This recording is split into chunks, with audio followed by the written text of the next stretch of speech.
Ja, hallo, mein Name ist Michael Wurster und ich beschäftige mich als Coach, Organisationsentwickler und Flugzeugpilot intensiv mit dem Thema mentale Stärke in besonders herausfordernden Situationen.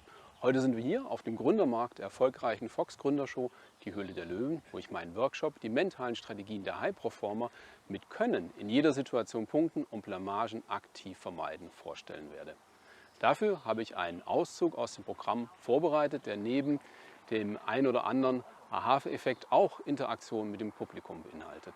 Mein Name, wie bereits gehört, ist Michael Wurster und die mentalen Strategien der High-Performerinnen mit Können in jeder Situation punkten heißt der Workshop, den ich euch heute gerne vorstellen möchte.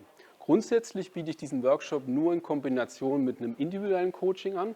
Das heißt, dass nachher jedem Teilnehmenden klar ist, was individuell getan werden muss, um mit dem eigenen Thema entsprechend voranzukommen.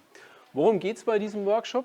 Es geht darum, letztlich, damit man sich selbst nicht mehr länger im Weg steht, um das mal so salopp auszudrücken, oder anders gesagt, dass man die eigenen Potenziale auch zieldienlich für sein eigenes Vorankommen entsprechend einsetzt. Im Sport ist es häufig so, es geht um enge Spielsituationen, worum die Leute Coaching brauchen. Es geht nicht um das Grundsätzliche, sondern um bestimmte Situationen, wo man nicht so funktioniert, wie man das gerne hätte.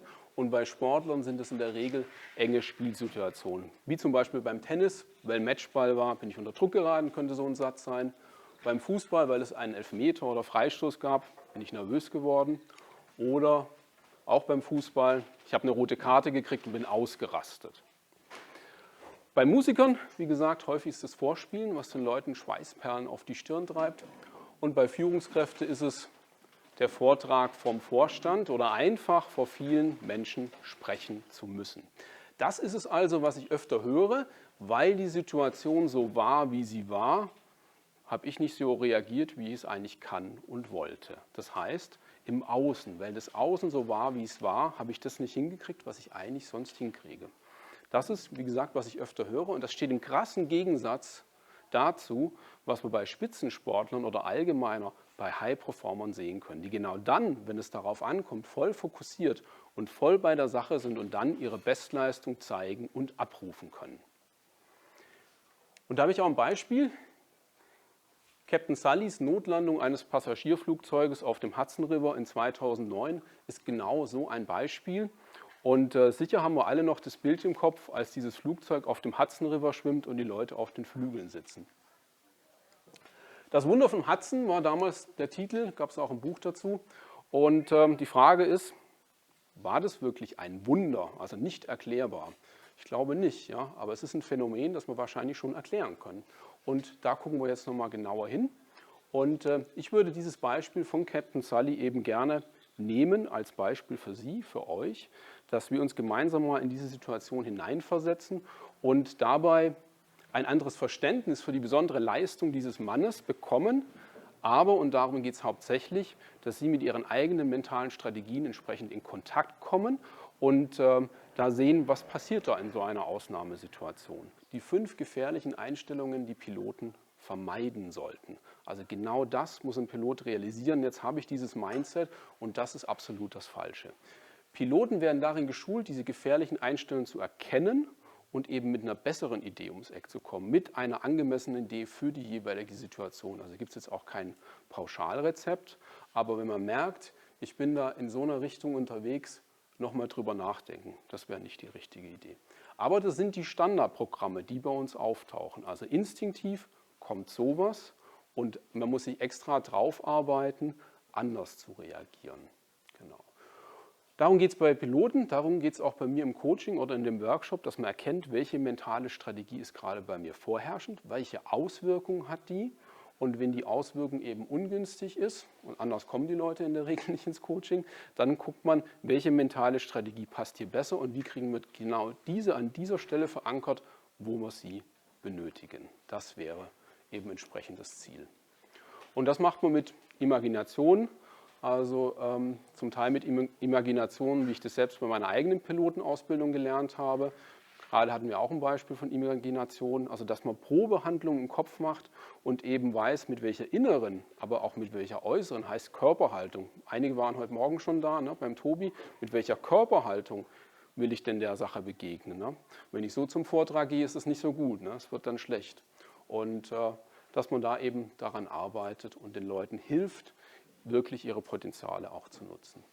Freundin, Arm raus, die Freundin. Und jetzt gucken wir mal, wie viel Kraft das da ist. Die Freundin, den kriege ich kaum runter hier. Also die Freundin hat da wirklich, da ist Power dahinter. Ja? Okay, gut. Also verkürzt kann man sagen, wenn man ein negatives mentales Muster hat, dann ist die Kraft im Grunde weg oder stark reduziert. Hat man ein positives mentales Muster, dann ist die Kraft so richtig da. Kannst du das bestätigen? Ja, auf jeden Fall. Okay.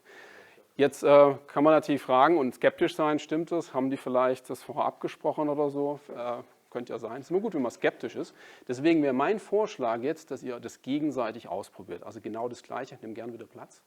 Und zwar machen wir jetzt eine Partnerübung. Ihr nehmt euch, am besten der direkt oder die direkt neben euch sitzt und probiert es selber mal aus. Also als erstes, wie ihr das gerade gesehen habt, den Referenztest. Einfach mal gucken, wie viel Kraft ist da.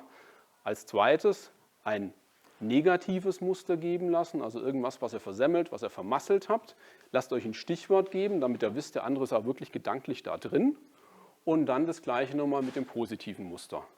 5 Minuten Zeit und dann habt ihr das einmal als drückender und einmal erlebend entsprechend ausprobiert und dann machen wir weiter. Ne? Jetzt kann man durch positive mentale Strategien natürlich viel besser durchs Leben gehen. Man hat die Möglichkeit, mehr Bälle in der Luft zu halten, bevor Stress entsteht. Aber natürlich kann man Stress nicht völlig ausblenden. Stress entsteht, es gibt. Das ist aus meiner Sicht auch nichts Schlimmes, Stress. Das wird oft so ein bisschen falsch verstanden. Zum Teil hört man auch manchmal Leute, ich habe so viel Stress, wie wenn es was Tolles wäre. Ist weder was Tolles noch was Schlechtes, sondern aus meiner Sicht ist es wie beim Auto ein Feedback-Signal. Ja? Ich kriege eine Rückmeldung von meinem Körper, ähnlich wie die rote Lampe beim Auto. Und damit muss ich umgehen.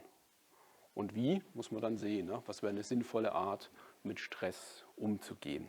Und das wäre das Nächste, was ich gerne mit euch machen würde, dass man mal guckt, was wäre eine gute Art, mit akutem Stress umzugehen. Da gibt es ein ganz super sinnvolles Tool. Leider wissen die wenigsten, wie man richtig damit arbeitet. Und das würden wir jetzt mal zusammen machen. Und das Geheimnis des Erfolgs ist eigentlich ganz einfach. Im Grunde ist alles sehr einfach. Je mehr du übst, desto besser wirst du. Und es trifft auf ganz viele Sachen zu und auch auf mentale Strategien. Je mehr man damit arbeitet, desto besser wird man. Leute, die da richtig gut sind, Spitzensportler, so viel wie die trainieren sportlich, so viel trainieren die mental.